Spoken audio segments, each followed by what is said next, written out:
Yo hasta el momento, la verdad es que desconocía la fábula cinematográfica. Yo conocía la fábula épica, la fábula mística, pero la cinematográfica no. Y la fábula mística que Michel de Certeau la definía como ahí donde alguien es vencido, frente a la fábula épica, que es ese que va a vencer, ¿no? Y esa definición me gustaba mucho, entonces decía, bueno, qué bonito eso de fábula cinematográfica, y cogía a Jacques Rancière, claro, y me gustó mucho lo que decía Rancière. Vamos a recordarlo, ya que el ciclo se llama así. Cuando Rancière dice, el cineasta extrae de los relatos y de los personajes un orden de acontecimientos puros, de cualidades puras, separadas de los estados de los cuerpos. Por ejemplo, en el asesinato de Lulu de Pabst, el brillo de la luz en el cuchillo, el filo del cuchillo, el enternecimiento de Lulu, los aísla y les concede un espacio propio, ajeno a las orientaciones y a las conexiones de la historia, ajeno a un sentido más amplio, a la manera en que construimos el espacio común de nuestras percepciones orientadas y nuestros desplazamientos intencionales. Eso es la fábula cinematográfica. Es decir, eso que no está previsto, que no está en la historia, que ni siquiera dice Rancière está en los personajes, que está aislado, pero que realmente, a su vez, está contando y está realmente contando mucho. De esa es la fábula cinematográfica, ¿no? Y yo creo que cuando pensé en algo que tuviera que ver con esta idea de la fábula cinematográfica expuesta por Jacques Rancière, yo pensé de inmediato, me apareció una escena de una película que quiero mucho, que es Gertrude, de Dreyer. Y recordé el momento en que ella se mira al espejo. Y ese me pareció un momento fundamental, que sin duda no estaba previsto dentro de la historia de Gertrude, esa película que se ha considerado la más feminista de la historia del cine. Y yo estoy de acuerdo en cierto sentido, ¿no? Y entonces pensé, bueno, vamos a reunir mujeres que se miren en el espejo. Pero en realidad esto fue después, porque primero pensé, ¿y qué 4 películas de las que me gustaría hablar? Y bueno, y estas son las 4 películas que escogí el año pasado en Marienbad: Gertrude, Jeanne Dielman y finalmente Une chambre en ville, una habitación en la ciudad. Y para mi sorpresa, todas las protagonistas de estas películas se miran en un momento en el espejo. Y pensé que esto le daba una cierta coherencia en busca, naturalmente, del sentido. ¿Qué significa eso de mirarse en el espejo? ¿Y para qué se miran en el espejo? Y luego, como verán, también hay unos elementos que se repiten. Elementos como, por ejemplo, la propia Delphine Seyrig, que después digo, claro, si salen 2, claro que salen 2, ¿cómo no va a salir en 2? Delphine Seyrig. Y que Jordi Bayó y yo descubrimos un día que habíamos ido a la Filmoteca el mismo día, en aquel momento sin conocernos, en que vino Delphine Seyrig. Y ahí estábamos viendo a Delphine Seyrig y cómo Delphine Seyrig habló en ese momento de una película que filmó Marguerite Duras después de India Song, y en esa película había dejado India Song vacía. Era India Song, son nom de Venise dans Calcutta désert, su nombre de Venecia en Calcuta desierta, y era India Song 2, pero vacía, no había nadie. Y decía la Seyrig, es que se necesitaba exorcizarse de la película. Bueno, supongo que fue esto, no lo sé, pero sobre todo lo que me gustó fue ver a Delphine Seyrig al Natural, en Barcelona, en la Filmoteca de Barcelona, cuando estaba en la Travesera de Gracia. Y también, no solamente la coincidencia de esta gran actriz en 2 películas, 2 elegidas por mí, sino también otros elementos, por ejemplo, la presencia de los pasajes. Los pasajes que tanto apasionaron a Louis Aragón, dando lugar a ese relato extraordinario, El campesino en París, y que fue el impulso para la gran obra de Walter Benjamin, Los Passagenwerk. Bueno, pues estas son estas son las 4 películas que yo propuse y me gustaría empezar a comentar estas mujeres que se miran en el espejo, aunque justamente vamos a empezar por una que no se mira nunca, pero que en realidad todo Marienbad, como dijo Gilles Deleuze, es un espejo. Bueno, vamos a ver un poco esto. Yo tengo que decir que en realidad yo llegué al año pasado en Marienbad por India Song, porque lo primero que vi fue India Song de Marguerite Duras, y fue después que vi el año pasado. Pero India Song me resultó una película muy impactante y sobre todo me gustó inmensamente porque la gente pedía devolución de las entradas en el cine Publi. Y luego oías comentarios absolutamente increíbles, por ejemplo, en el autobús, calla, calla, el otro día fui al cine, oye, 2 bailando toda la película. Claro, era India Song, ¿no? Entonces, bueno, Delphine Seyrig en India Song está realmente prodigiosa, pero tengo que confesar que más prodigiosa me pareció el año pasado en Marienbad y más prodigiosa aún me pareció la Delphine Seyrig del año pasado en Marienbad. El año pasado en Marienbad, que también todo el mundo pedía la devolución de las entradas, pero en el año pasado, lo que me hizo mucha gracia del año pasado en Marienbad fue que en realidad a Alain Resnais lo que le gustaba era Fred Astaire y Ginger Rogers, y que en realidad Night and Day, la escena de Night and Day cuando ellos dos bailan, que es una escena maravillosa, era lo que le gustaba a él en realidad.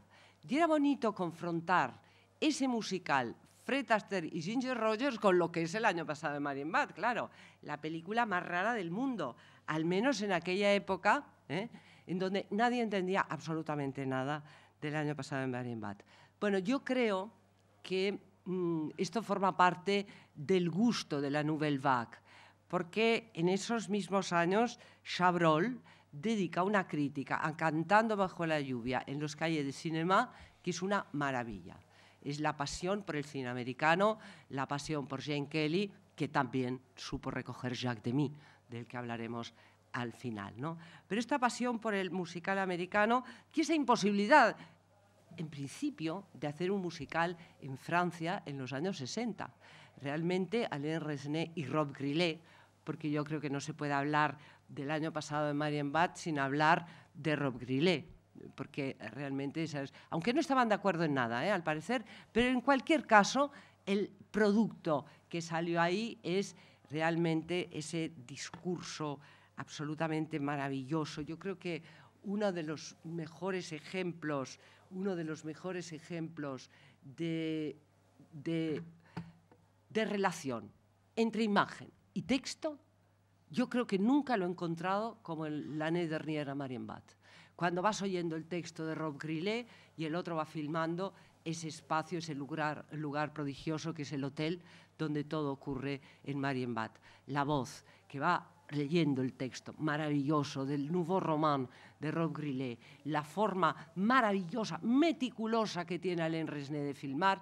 No olviden que Alain Resnais era además un documentalista extraordinario. La filmación de la Biblioteca Nacional de Francia es una absoluta maravilla, y los documentales que hizo sobre pintura, que son realmente exquisitos lo que hizo Alain Resnais. Bueno, esta capacidad de filmar de Resnais y el texto de Rob Grillet me parecieron realmente extraordinarios, ¿no? Pero de Resnais solo quiero decir una cosa, y es que lo cuenta Benayoun en su libro sobre Resnais, cuenta este momento de Alain Resnais cuando dice que va por el Passage Vivienne en París y de pronto se encuentra con un señor muy alto, que le impresionó muchísimo. Ese era André Breton. Dice, nunca lo llegué a conocer personalmente, pero cuando yo lo vi me quedé realmente impresionado. ¿Qué habría pensado André Breton de L'Année dernière à Marienbad? Breton, que odiaba la novela, como todos sabemos. Bueno, no lo supo nunca el pobre Resnais, ni tampoco nosotros lo sabemos qué habría pensado Breton. Pero me gusta este recuerdo y haber encontrado a André Breton justamente en un pasaje de París. Bueno, aquí es donde de Deleuze, ¿no? En esa image temps habla de cómo Marienbad es un cristal puro, dice Resnais. A mí me gusta mucho esta definición que dio Resnais de Marienbad. Y es algo que, por ejemplo, también encontramos en una obra de Daniel Rocher, en donde él dice que ella se mira al espejo, pero en realidad no se mira nunca, que el espejo queda totalmente inundado por el negro de sus trajes. Yo creo que, en efecto, ella, que no se acuerda de nada, porque l'Année dernière à Marienbad indudablemente es la historia de una seducción, y ella no se acuerda, pero ¿no te acuerdas que estuvimos aquí el año pasado en Marienbad, que estuvimos aquí y ya decidimos que nos iríamos? Ella no se acuerda ni quién es él, no sabe nada. Pues ella también es una mujer que no se mira. Es cierto, no se mira nunca. Y esta idea del espejo, ¿no?, de las mujeres que se miran al espejo, en realidad me ha venido motivada por la lectura de este libro de Andrew Spira, que me ha interesado muchísimo, porque relaciona totalmente esa mirada en el espejo con esa invención del yo, que Spira lo relaciona estrechamente con la cultura cristiana, como algo propio del cristianismo, que comienza con esa introspección de San Agustín y continúa intensamente a lo largo de los siglos, con ese centramiento en el individuo. Claro, pensemos que las confesiones ciertamente son un ejercicio de introspección. Es esa idea de que la verdad no sale de que nos pongamos de acuerdo tú y yo, ese gran descubrimiento griego que es, de la filosofía griega, que es el diálogo, sino que la verdad es algo que nace de tu introspección, porque la verdad está dentro de ti. Eso es San Agustín, ¿no? Y esa idea de que está dentro de ti, naturalmente lo que hace es crear ese espacio, que es lo que habitualmente conocemos como el espacio de la interioridad. Ese espacio de la interioridad que se abre, sobre todo en el siglo XII, con el canto de los trovadores, con ese estudio del sentimiento interior, de lo que me está pasando. Claro, coincide con el descubrimiento del amor y con la institución del amor como el gran tema de nuestra cultura europea. Y prosigue intensificándose a lo largo de los siglos, buscando ese espacio maravilloso que será el estudiolo, donde ahí se refugia la persona en soledad. ¿Para qué? Para estudiar. Y es que justamente la soledad está absolutamente ligada al estudio, mucho más que a la vida monástica, que por lo general es en comunidad. Pero es el estudio, y por eso Petrarca es uno de los primeros que se manifiesta a sí mismo como hombre solitario, claro, por ser estudioso, o Christine de Pizan, claro, porque ella es estudiosa, porque está sola en su celda, como ella dice al principio de La ciudad de las damas, según la manera que tengo ahora de vivir, que es dedicada al estudio. Ese es el principio espléndido de La ciudad de las damas. Bueno, y en esta historia de la invención del yo ligada a lo que es la religión cristiana, pero lo estamos pensando mucho más que como religión, como cultura, de pronto Spira habla del espejo. Y comenta el espejo como aquello que tiene que ver, comentan los espejos de Versalles, por supuesto, allí donde se va a reflejar la monarquía, esa necesidad de que el espejo sea lo que refleje, pero no solamente en esta ostentación de poder, sino ese uso privado del espejo, de la toilette de la mujer. Ahí, de pronto, el espejo tiene un lugar importante y, sobre todo, en esos espacios interiores en donde el espejo se convierte en un elemento del mobiliario fundamental. Hay un espejo. Y bueno, y en ese significado del espejo, Spira da entrada a muchas acepciones significativas del espejo, entre ellas la vanidad, por ejemplo, pero también el autoconocimiento. Cuando vemos un espejo, en muchas ocasiones estamos hablando de ese elemento que nos permite reconocernos, conocernos y reconocernos. Y por eso adquiere de pronto esa primacía tan absoluta. Y yo creo que en el caso de Gertrude, de Dreyer, el espejo tiene claramente esa función. Gertrude se mira al espejo justamente antes de realizar esa acción que va a suponer la transformación radical de su vida. Es decir, dejar a su marido, irse de su casa. Irse de su casa para irse con su amante, pero luego aquí en el umbral, que es muy bonito, ya está en la partida claramente, ¿no? Pero luego para dejar a su amante y finalmente acabar sola, que es como la vemos al final de la película, ¿no? Pero ese momento del espejo, de esa mirada de ella al espejo, indudablemente ahí el espejo tiene esa función clara de permitirle el autoconocimiento. ¿Quién soy yo?, se está preguntando Gertrude, ¿no? ¿Quién soy yo? Y ella es la que se va a ir de su casa. Esto le daría nombre si esto fuera una novela medieval, porque en los actos y en las acciones de los caballeros medievales, una acción de este tipo es lo que les proporciona la identidad, como el caballero de la carreta, que era Lancelot, pero es igual, el caballero del león, que era Ivain, pero es la acción la que les da el nombre. Pero es igual, no hace falta. Aquí tenemos al espejo, ella se mira. ¿Quién es ella? Ella es la que se va a ir de su casa, después tendrá que dejar al amante y finalmente se quedará en esa soledad tan radical que firma Gertrude y que todas, sobre todo me refiero a las feministas de esta época, en el año en que se presenta Gertrude, que es el 64, hablaron de lo feminista que era Dreyer, porque había comprendido absolutamente la psicología de una mujer. Es decir, que había entendido lo que para una mujer era el amor como algo absolutamente radical, como una opción de vida absolutamente radical.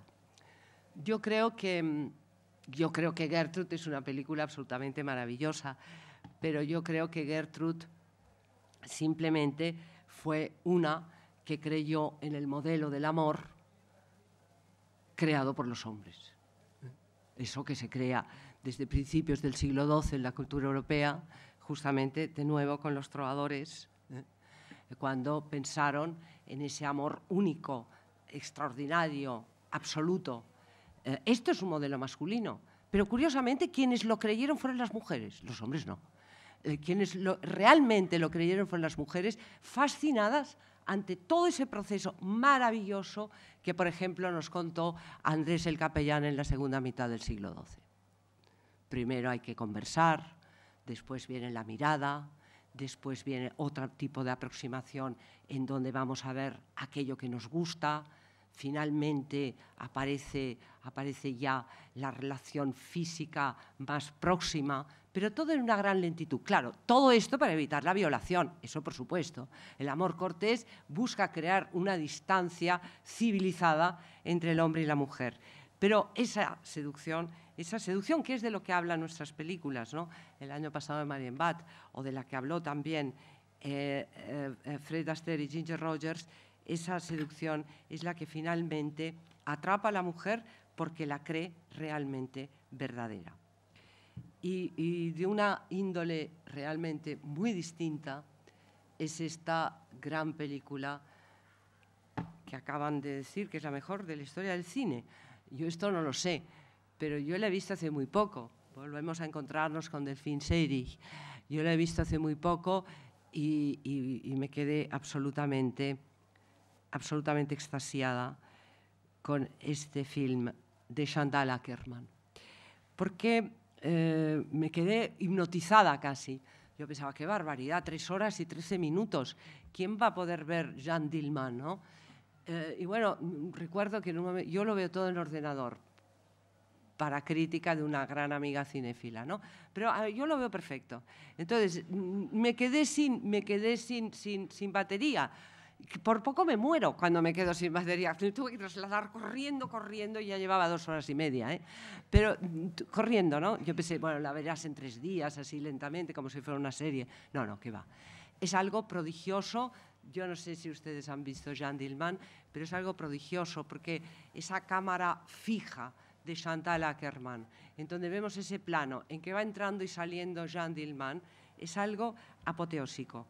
Esa filmación de lo que es la cotidianidad. Yo creo que Chantal Akerman penetra en un plano completamente distinto de la cotidianidad. Nosotros estamos habituados a la cotidianidad desde la novela del siglo XIX, claro, solo faltaría, desde los Flaubert y compañía. Pero es que lo que nos cuenta Chantal Akerman no se había contado nunca, porque es el gesto, el valor del gesto. Ese gesto repetido, minuto a minuto, día tras día, exacto, esa automatización del gesto. Y yo recordaba a Gurdjieff.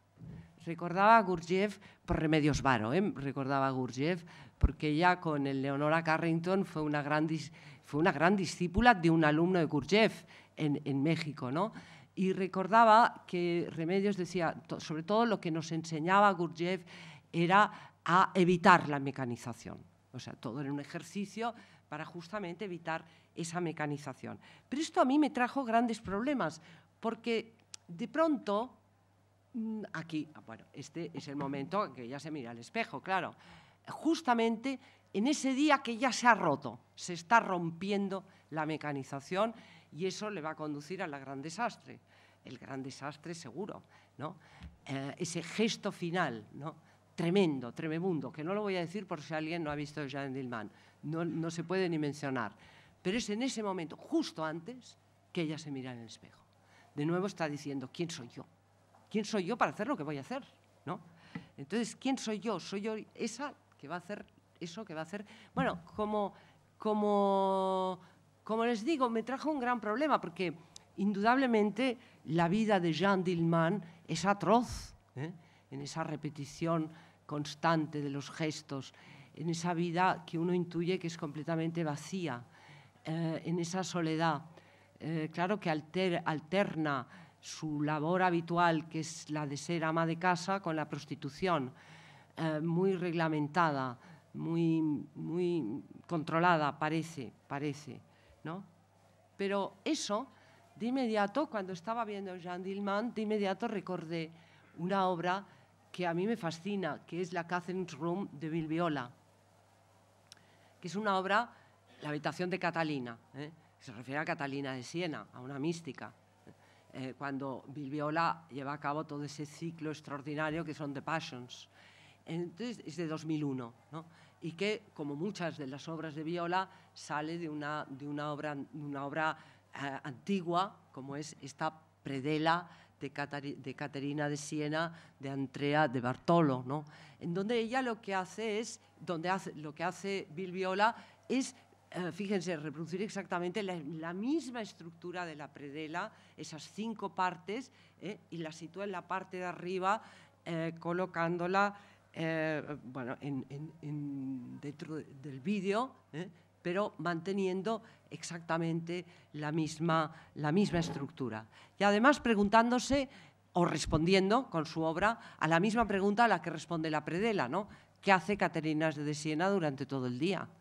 Y Bill Viola quiso mostrarnos a una mujer, parece que le ayudó en esto mucho la Garretson, la actriz, que utilizaba muy frecuentemente Bill Viola, que algunas ideas fueron de ella, pero en cualquier caso estamos también ante una mujer sola en su casa, en su habitación, ¿no?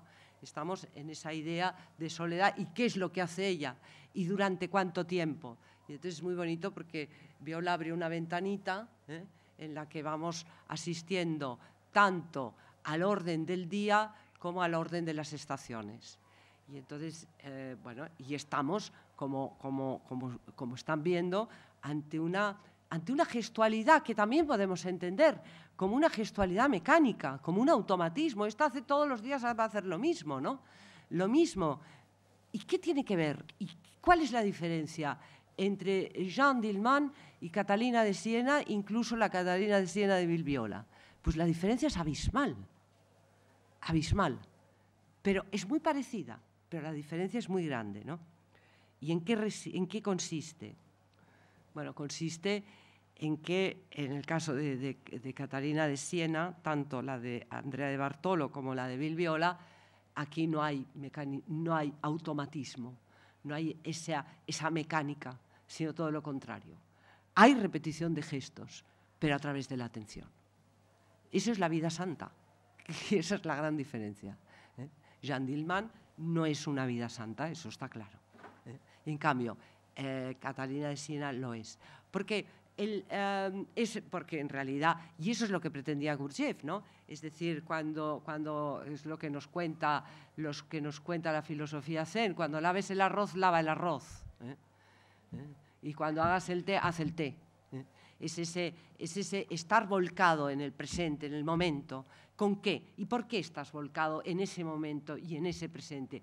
Por la capacidad de prestar atención. Y esa capacidad de prestar atención, ¿de dónde procede? Ese es el gran tema de Simone Weil, claro. La atención, ¿de dónde procede? Piénsenlo un momento. ¿Por qué podemos prestar atención a algo? ¿Y de dónde sale esa atención que de pronto sabemos prestar? Pues no puede salir de otro lugar si no es del amor.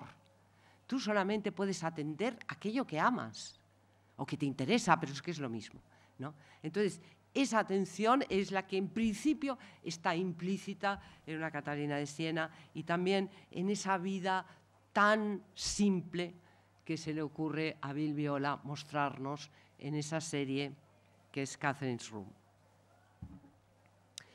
Y con esto llegamos a La Chambre en Ville, que es el film que seguidamente se va a proyectar y que en principio es en el que más yo me tenía que extender. Yo pensaba, ¿tendrá un espejo La Chambre en Ville? Y sí, tenía un espejo, pero me había olvidado, ¿no? Pero sí, tenía un espejo. Bueno, Une Chambre en Ville. ¿Por qué Une Chambre en Ville? Une Chambre en Ville de Jacques Demy. Yo tengo que reconocer que tengo pasión por Jacques Demy. Y me ha hecho mucha ilusión que el director de esta cineteca también sienta pasión por Jacques Demy. Porque Jacques Demy, piensen que era un director que hace pocos años, relativamente pocos años, uno no podía ni hablar de él. ¿Por qué? Bueno, porque es un hombre que está fuera de las modas, ¿no? Jacques Demy podría haber sido uno de la Nouvelle Vague. Pues no, no lo fue. O sea, Jacques Demy es un extemporáneo completamente. Y yo pienso que quizá a mí me gustan mucho los intempestivos, ciertamente, ¿no? Porque es un intempestivo, Jacques Demy. Está fuera de todo. Le dio por los musicales. Antes decíamos, ¿cómo se va a hacer en París un musical? ¿Cómo se puede hacer en Francia un musical en los años 60? Pues Jacques Demy tuvo el valor de hacerlo. Lo hizo en Los Paraguas de Cherburgo, lo volvió a hacer en Les Demoiselles de Rochefort, lo volvió a hacer en Piel de Asno y lo volvió a hacer en Une Chambre en Ville. A Demy le apasionaba el musical. Decía Chabrol de Cantando bajo la lluvia que el Cantando bajo la lluvia era como una cantata de Bach, lo cual naturalmente tenía mucho de provocador, pero es igual. Era un poco esa pasión que suscitaba el musical americano. Yo creo que en el caso de Jacques Demy es la necesidad de situarse ante un mundo transfigurado, al menos el de Las señoritas de Rochefort. Es un mundo en donde todo es una sensación gozosa, realmente gozosa.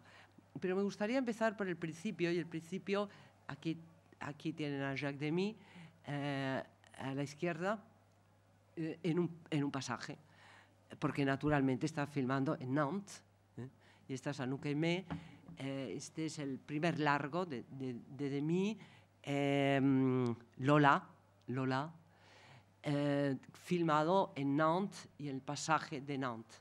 Él originalmente, Demy, era de Nantes.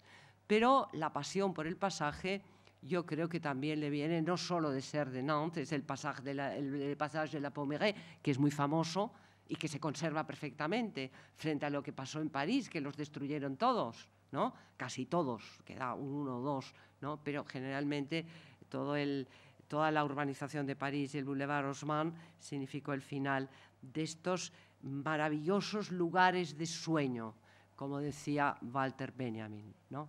Esos lugares de sueño en donde de pronto podemos llegar a despertar. Es, por tanto, yo diría el pasaje un lugar que tiene mucho de surrealista. No en vano fueron los surrealistas los que se fijaron en los pasajes, desde Louis Aragon, como decía antes, ¿no? En el pasaje es donde Vernesné a Breton, es el pasaje de Nantes, donde Demy filma Lola y volverá a aparecer en La habitación en la ciudad, el pasaje de Nantes. Porque quizá uno de los asuntos que más me gustan de Jacques Demy es cómo va enlazando sus películas. Siempre hay un hilo que las une. Hay una mención a una anterior que las une. Por ejemplo, en Les Demoiselles de Rochefort resulta que alguien ha matado a una bailarina que se llama Lola. Indudablemente es una referencia a su primera película, Lola, ¿no? Entonces, ¿y eso por qué? Bueno, porque de algún modo uno tiene la sensación que la filmografía de Demy nos remite a una totalidad, a toda una cosmovisión, a toda una visión del mundo, la suya, la propia, esa que está fuera de las modas, ¿no? Esa que se aparta de las modas. Y tengo que decir que en Demy, sobre todo, lo que hay es una contraposición muy patente entre una oscuridad profunda y una luz resplandeciente. Y es curioso cómo coexistieron en Demy estas dos visiones tan contrapuestas como son eso, ¿no? Esa luz y esa luz que aparece. Solamente ver a Catherine aquí, uno ya se siente feliz, yo creo. Y es que en la exposición que le dedicó la Cinémathèque a Demy en 2013, pude comprarme por vez primera la obra completa de Demy, la caja con todos los CDs de Jacques Demy, está la obra completa, y pude verla íntegra. Y entonces realmente era muy bonito ver cómo va alternando esas dos visiones, esa visión profundamente oscura y esa visión radiante como la que emerge en Les Demoiselles de Rochefort, ¿no? Con Catherine y François d'Orléac. La exposición de la Cinémathèque era extraordinaria porque nos aportaba los dibujos de Bernard Evine, que era con quien trabajaba Demy, los interiores. Quizá si hay algo que me fascina absolutamente de Demy, son sus interiores, porque Demy roza el mal gusto, podríamos decir, lo roza, pero es absolutamente prodigioso, porque hay un salto de cualidad extraordinario y de pronto aquello que en principio dirías, esos papeles pintados, dirías, qué barbaridad, de pronto son absolutamente maravillosos. No sé cómo lo logra Demy ese cambio, ¿no? Ese giro que es tan absolutamente inverosímil. Cómo viste a los personajes, cómo decora los interiores, ayudado por Bernard Evine. Piel de asno, un cuento. El único cuento que cita Breton en su manifiesto del surrealismo. No deja de ser curioso. Peau d'Âne, que es muy bonito porque Peau d'Âne es una solución a Les Demoiselles de Rochefort. Porque aunque Les Demoiselles de Rochefort sea una película realmente gozosa, chante la vie, chante le jour, chante el soleil et la pluie, ¿no? Canta la vida, canta la lluvia, canta el sol, es decir, lo que haya. Pues eso, hay que cantar la vida, eso es lo que nos dice Demy y Les Demoiselles. Con todo hay un elemento triste en Les Demoiselles de Rochefort, en donde de lo que se trata la película es de que se encuentren, de que tenga lugar el amor. L'illusion de l'amour n'est pas l'amour trouvé, dice el texto de Demy, ¿no? La ilusión del amor no es el amor encontrado. Y todos encuentran el amor, menos Catherine Deneuve. O sea, Delphine, que encontrará a Maxence en El país de los sueños, que es Piel de asno. No en Les Demoiselles, que no se encuentran nunca. Además, Les Demoiselles es maravilloso, como uno entra en un bar en el momento que el otro sale. Eso es realmente extraordinario. Bueno, los trajes, ¿no? El gusto por el vestuario por parte de Demy, que es realmente asombroso. La robe de reine en Peau d'Âne, ¿no? El traje de reina, como requiere el cuento. Yo quiero un traje que sea la luz del verano, quiero un traje que sea la luz del sol, y el traje tiene que ser así. Bueno, Entonces, bueno, los diseñadores también. Es decir, que de mí, el cine de mí era complicadito, ya lo ven, porque requiere toda una serie de trabajo muy en equipo que reproduzcan esa dimensión estética que de mí necesita, como la música. Michel Legrand. Michel Legrand fue su músico y realmente sus films están hechos de ese binomio, menos de La Chambre en Ville. La Chambre en Ville, de mí, es una de sus últimas películas, pero en La Chambre en Ville, de mí renuncia a Catherine Deneuve, porque Catherine dice que si no canta ella, no hace la película. En el Demoiselle no cantó ella, fue doblada, y ella ya no quería dejar de cantar. Dominique Sanda era muy amiga de Jacques Demy, y Demy le dijo, sí, no tenía buena voz. Dominique Sanda se estuvo un año con un profesor de canto, le dijo, sí, no te preocupes, que cantas tú, pero cuando llegó el productor, dijo, ni hablar, que se la doble. Total, que a la Dominique Sanda también la doblaron. Y Michel Legrand no fue el músico de esta película, sino que fue otro de cuyo nombre no me acuerdo en este momento. Michel Le Colombier o algo así. Pero cambió cuando había sido realmente el tándem perfecto. Entonces, ¿qué nos cuenta Une Chambre en Ville? Bueno, pues yo les diría que Une Chambre en Ville es una historia tristaniana, absolutamente, ¿no? Es la muerte, el amor y la muerte por amor.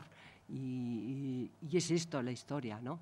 Es como una actualización, colocándola en una situación histórica que fue muy, muy importante en la ciudad de Nantes, que fue la huelga de todos los que trabajaban en el puerto, y recoge este momento del enfrentamiento de los obreros con Daniel Darieux, que decía, Catherine Deneuve siempre decía, en el cine Daniel Darieux es mi mamá, porque es verdad, en Le Demoiselle era su madre, y aquí, bueno, es la madre de Edith, que no es Catherine, pero es Dominique Sanda.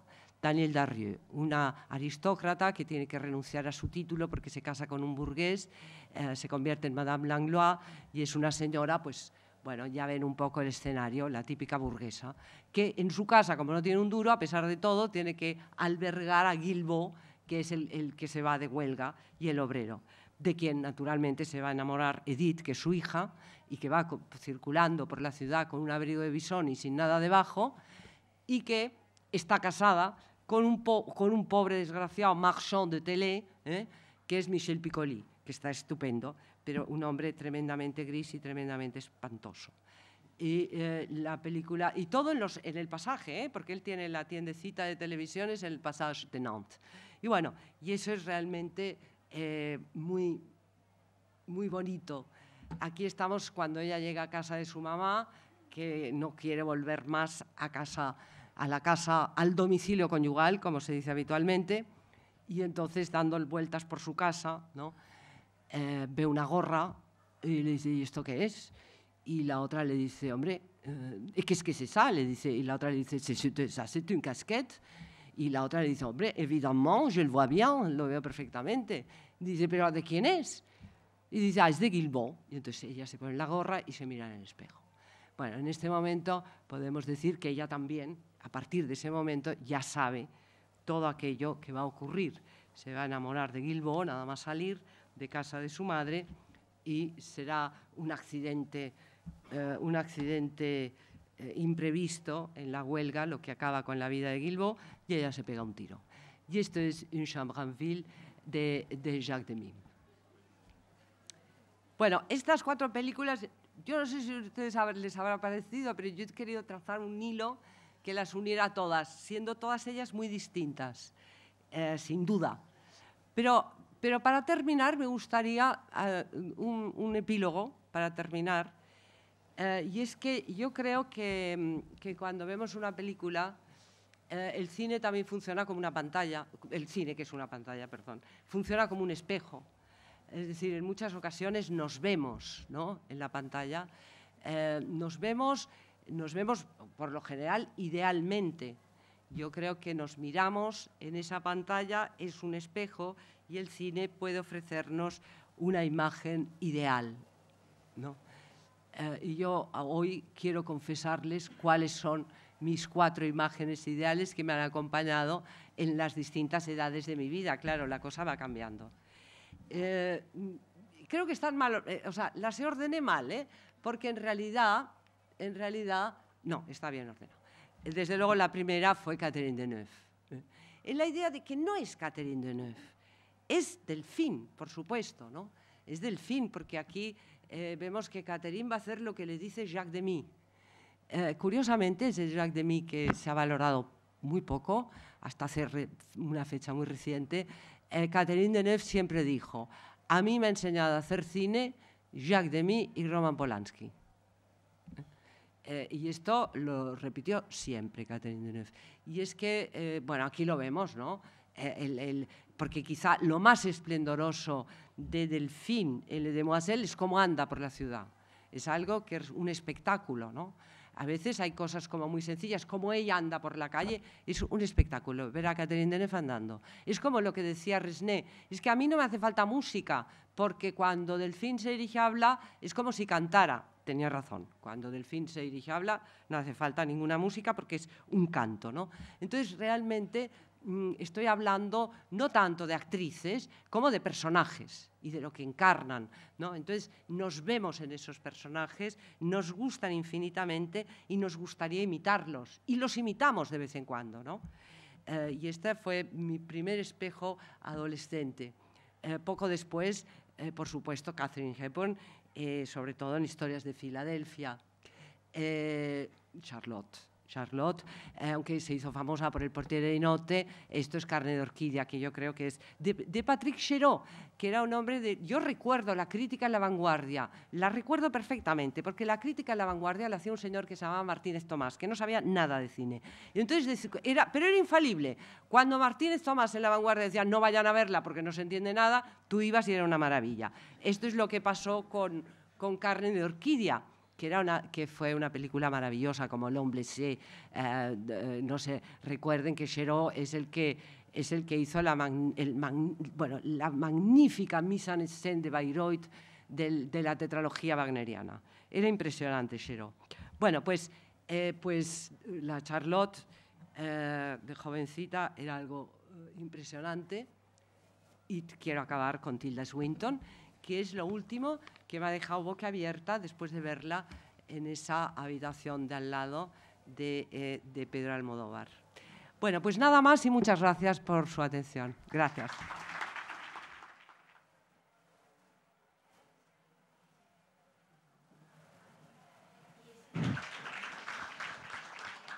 Muchas gracias, Victoria. Ha sido un placer escucharte. Aunque a mí me has hecho titubear uno de los pilares de mi educación sentimental, porque La señorita de Rochefort, que es mi película favorita, yo juraría que sí que acaban juntos Max Sanz y Delphine. Ella se va al autobús y el otro... Bueno, necesito creer que acaban juntos. Se sube en el autobús. Fíjate que todos los demás se encuentran de verdad. Sí, pero está en la furgoneta con la troupe teatral y el otro está haciendo dedo y se sube. Lo vemos... Como lo vemos fuera de cuadro, tú y yo tenemos razón por separado. Exacto.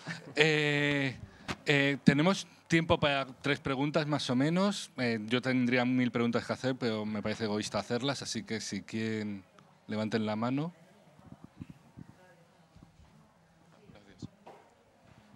Me gustaría saber hasta qué punto conoces, el año pasado en Marienbad, la implicación de Alain Robbe-Grillet en el guión y la escritura de la película, porque me parece que lleva también mucho al paroxismo la esencia del cine del propio Alain Robbe-Grillet, esta película. Perdona, ¿qué dices? Al final no te he oído bien. Perdón, que vocalizo mal. Creo que la propia película lleva también al paroxismo la esencia de su propio cine también, que son películas como súper subversivas, en sus cronologías y en su modernismo. Entonces me gusta saber por qué esa discusión entre ellos o la implicación real que tuvo él como escribiendo la película el año pasado en Marienbad. Bueno, no me he detenido excesivamente, pero sé que en las entrevistas que les hicieron a raíz de la presentación del año pasado en Marienbad habían algunas opiniones distintas. Resnais decía una cosa y Robbe-Grillet decía otra, contraria. No te podría decir exactamente en qué no coincidían, ¿no? pero es verdad que había un cierto desacuerdo. Y a mí es algo que me pero también te tengo que decir que no me acuerdo porque era un poco insustancial, ¿eh? Porque si no me acordaría. Entonces, sí, yo creo que sí que me acordaría. Entonces, decías, bueno, porque te da la sensación de que hay tal conexión, ¿no? en la película.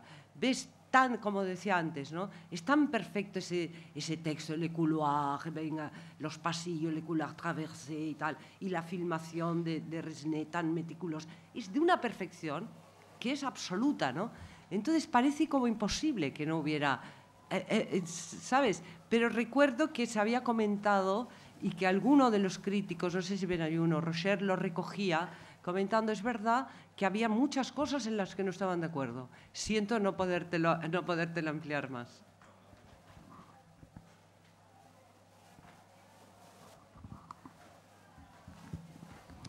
¿Alguien más?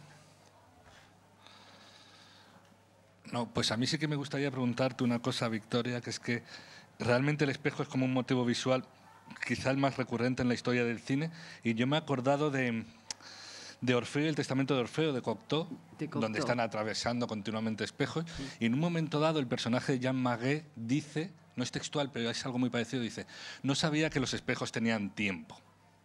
No, realmente en las 4 películas que tú has seleccionado vemos pasar el tiempo. No empezamos con Marienbad, que son unos burgueses que veranean en Marienbad, y acabamos con esta mujer que lo ha perdido todo y tiene que realquilar habitaciones.